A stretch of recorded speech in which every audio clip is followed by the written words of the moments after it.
Chers amis, j'aimerais juste, dans la lancée du cours d'autrefois, continuer un petit peu avec encore quelques exemples.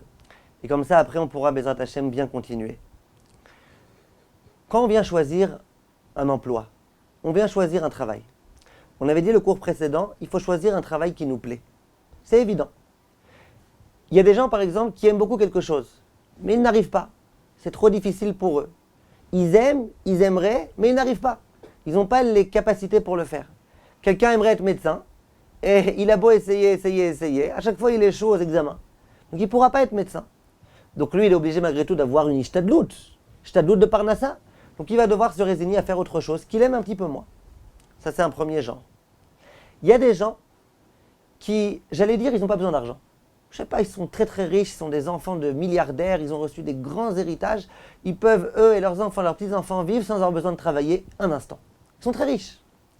Simplement, ils aiment travailler. Pourquoi ? Passer la journée à compter les mouches, ils en ont marre. Ils s'embêtent. Quand ils ne travaillent pas, et qu'ils passent leur temps à investir leur argent et à voir comment ça fluctue, ils en ont marre. Ils se sentent l'obligation de travailler. Ces gens-là, ils ne travaillent pas pour faire de la ishtadlout. Ils travaillent pour faire certes une ishtadlout d'être tranquille, d'avoir quoi faire, de se réaliser par leur travail. Parce que n'oubliez pas ce qui est écrit dans la Gemara, dans la Mishnah Masechet Ketubot, une personne qui ne travaille pas, une personne qui est oisive, et bien finalement, elle en vient à devenir complètement folle, elle en vient à faire les 400 coups, à faire des bêtises, et donc c'est un problème. Donc quand on vient travailler, on peut travailler d'une part pour accéder à la Parnassa, mais on peut aussi quelquefois travailler parce qu'on aime bien travailler. On sent qu'on fait des choses qui sont utiles. Il y a aussi d'autres gens.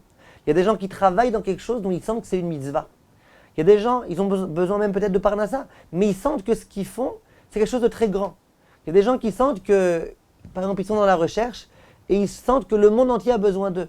Ils vont découvrir, par exemple, des choses qui vont pouvoir guérir des maladies très graves. Il y a des gens, par exemple, qui travaillent dans un domaine qui est Kodesh, et ils sentent que grâce à ça, ils peuvent faire des choses tellement grandes, ils peuvent ramener tellement de gens à la Torah, ils peuvent faire des choses tellement extraordinaires. Donc le travail, ce n'est pas simplement une possibilité d'avoir de l'argent et d'avoir de la Parnassa. Le travail, ça peut être autre chose. Et je peux vous dire que le Rav Shach disait qu'aujourd'hui, on est dans une génération dans laquelle il y a beaucoup de femmes qui éprouvent le besoin de sortir pour travailler. Il y avait une époque où les femmes, c'était des femmes au foyer. Elles adoraient être à la maison toute la journée.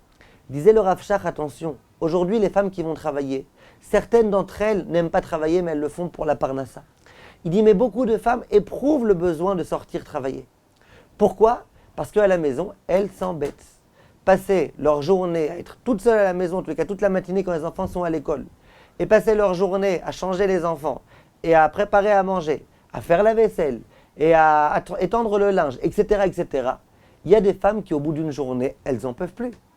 Il y a des femmes qui, quand elles font ça, à la fin de la journée, elles vont vous dire « Mais j'ai rien fait de ma journée !» Surtout dans notre génération, surtout les Français qui ont été habitués, attention, si t'es pas au minimum avocat, eh ben t'as rien fait. T'es un perdu. T'as échoué ta vie. T'as pas fait carrière et donc t'es un nul. Et donc il y a des femmes qui, quand elles font autre chose que ça, quand elles passent leur journée à faire des tâches ménagères, eh ben elles sentent que c'est des tâches. Elles sentent qu'elles sont nulles.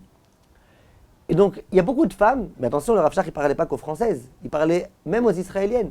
Il y a beaucoup de femmes qui, pour s'épanouir, pour se réaliser, pour sentir qu'elles font quelque chose, elles ont besoin de sortir, elles ont besoin d'avoir une activité, elles ont besoin d'avoir des amis autour d'elles, elles ont besoin de faire leurs preuves, elles ont besoin de se servir de leur potentiel et de se réaliser. Elles ont besoin de faire toutes ces choses-là. Il n'y a pas que des femmes. Le Rav Shach, il insistait beaucoup pour les femmes. Il y a des hommes aussi. Il y a des hommes qui, s'ils restaient toute la journée à la maison, ils deviendraient fous. Donc c'est pas simplement qu'ils travaillent pour avoir la Parnassa. Ils travaillent aussi pour se réaliser par leur travail, pour pouvoir faire des choses.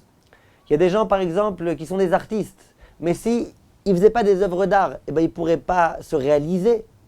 Et donc ils ont besoin de faire ces choses-là. Disait le Rav Shach. Attention, sachez que le travail, c'est aussi quelque chose qui permet à la personne de se réaliser. On en revient au cours de l'autre fois. Si le travail c'est uniquement pour avoir de l'argent et que l'argent je peux l'avoir qu'en faisant un travail parce que j'oublie qu'Akadosh Baruch Hu est là pour me donner la Parnassa, eh bien je ne vais pas choisir ce qui me plaît, je vais choisir ce qui rapporte le plus bien que ça ne me plaît pas. Et je vais passer à côté de ma vie. Je vais faire l'imitation. Aujourd'hui on est dans un monde d'imitation, je ne sais pas si vous avez remarqué. Les gens ils passent leur temps à imiter. Un tel il a réussi, un tel il fait cela, je vais faire exactement comme lui. Comme ça moi aussi je vais réussir. Mais c'est une erreur.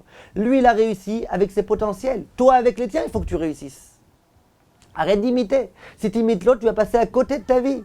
Tu vas être à côté de la plaque, à côté de tes pompes comme on dit. Tu vas être complètement à côté. Toi avec tes qualités, avec les attraits que tu as, avec ce que tu aimes faire. Sache qu'est-ce que tu dois faire dans ta vie. Et c'est dans ça qu'il faut que tu travailles. Et c'est ça, à mon avis, le sens de ce que le Rav Shach disait. Le Rav Shach, il disait qu'une personne, elle doit se réaliser aussi, et entre autres, grâce à son travail. C'est-à-dire qu'une personne qui sent qu'elle va pouvoir se réaliser grâce à son travail, c'est important. Mais pour se réaliser grâce au travail, il faut faire quelque chose qui nous plaît. Sinon, on n'a aucune chance de se réaliser de cette façon-là. Et ça, c'est ce que je voulais vous dire. Et c'est extraordinairement important.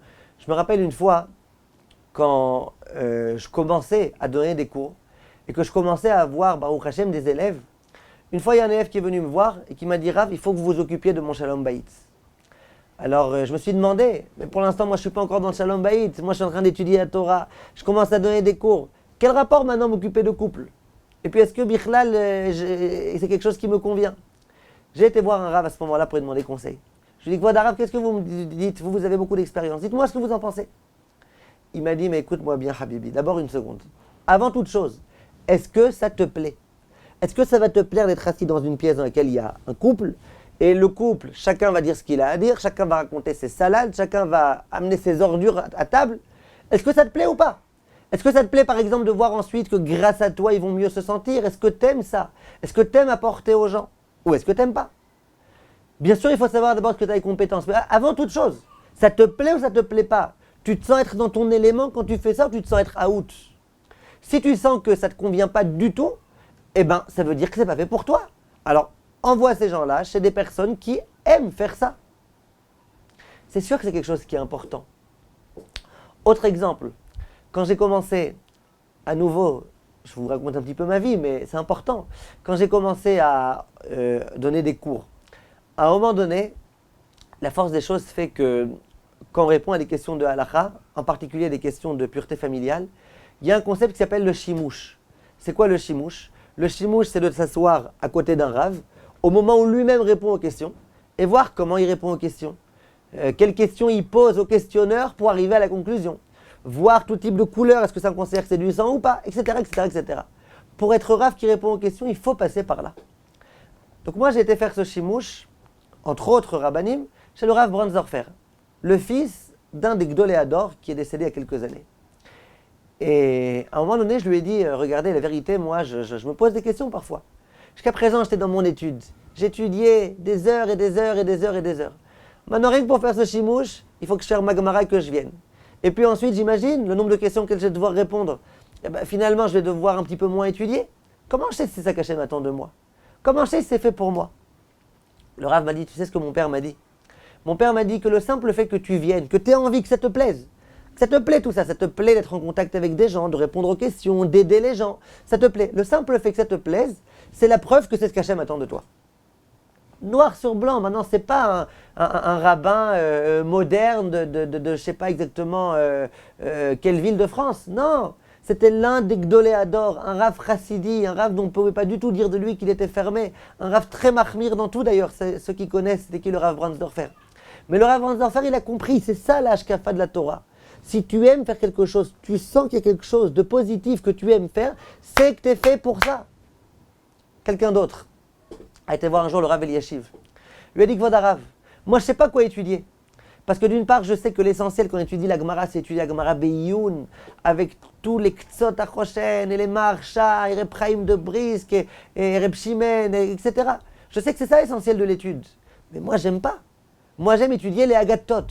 Les Agatot, c'est toutes les histoires qu'il y a dans la Gemara. Ça, j'aime. Ça aussi, j'aime bien me concentrer, étudier, voir tous les commentateurs.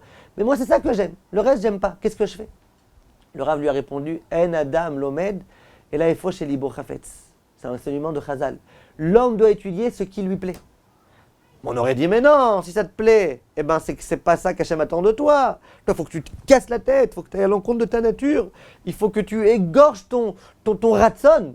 Tout type de termes qui veulent rien dire et qu'on lit dans tellement d'endroits et ça veut rien dire. Le Rav Eliashiv lui a répondu, là où tu aimes étudier, c'est ce qu'il faut que tu étudies. Ça ne veut pas dire qu'il ne faut pas que tu fasses autre chose. Mais le principal tant que tu consacres à ton et tu te consacres dans quelque chose qui te plaît. Parce que si tu aimes ça, c'est que c'est ton domaine. Vous voyez bien, il y a des rabbanim, c'est des bombes atomiques en halacha.